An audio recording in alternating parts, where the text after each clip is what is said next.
The one team that we know is going to be in the Big Ten championship is number 1 Oregon, the only undefeated team now left in all of FBS after Army and Indiana lost this past week. They've got Washington.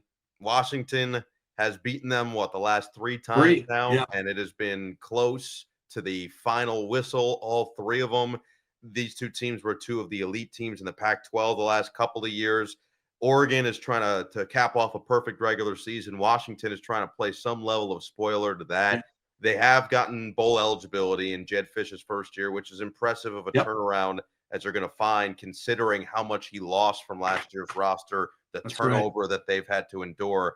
But this one should be fun. I'm looking forward to it because we know Autzon's going to be loud and everybody's going to be excited for it. And look, this is as good of a rivalry as you're going to find, especially on the West Coast. Yeah, and that's what, people watching this podcast, Big Ten football fans, these 2 teams are 2 of the new ones coming in, right? And UCLA and USC played their rivalry game last week, that crosstown rivalry.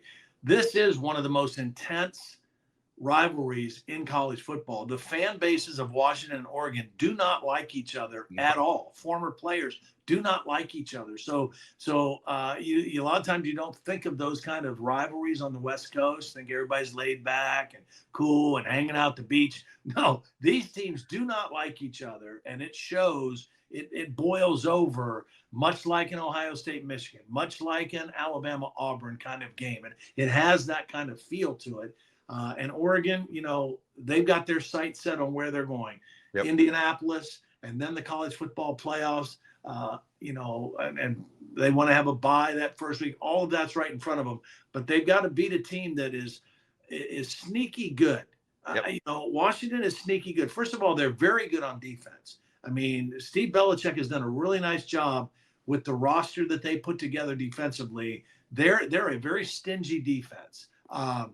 And then offensively, a lot of that just depends on the quarterback. If Will Rogers is the starter, is he going to take care of the football? Is he hot? Or do they go to the youngster who has played really well when he's come into games? We'll find that out as this week progresses. But whoever plays that position is going to have to play well and take care of the football going into Autzen Stadium. But Oregon they're rolling. Both teams are coming off a bye. I think I read where Dan Lanning doesn't call it a bye week. He calls it an improvement week. They're always pushing the buttons of how can we get better? How can we keep a growth mindset? How can we be a better version of ourselves? And, they're an impressive football team that plays extremely well at home. No question. And Damon Williams, to your point, he's the guy of the future at Washington. They expect him to be the starter of the next couple of years, potentially. They have unlimited belief in what his skill set will be within the offense they've got. Will Rogers played a lot of football. He's had some moments this year where he's looked really good. He's had some other moments where he hasn't looked quite as good. So it'll be interesting to see how all that comes together come Saturday night. But again, that'll be NBC, 7:30 Eastern, NBC and Peacock. We'll have all the coverage of that.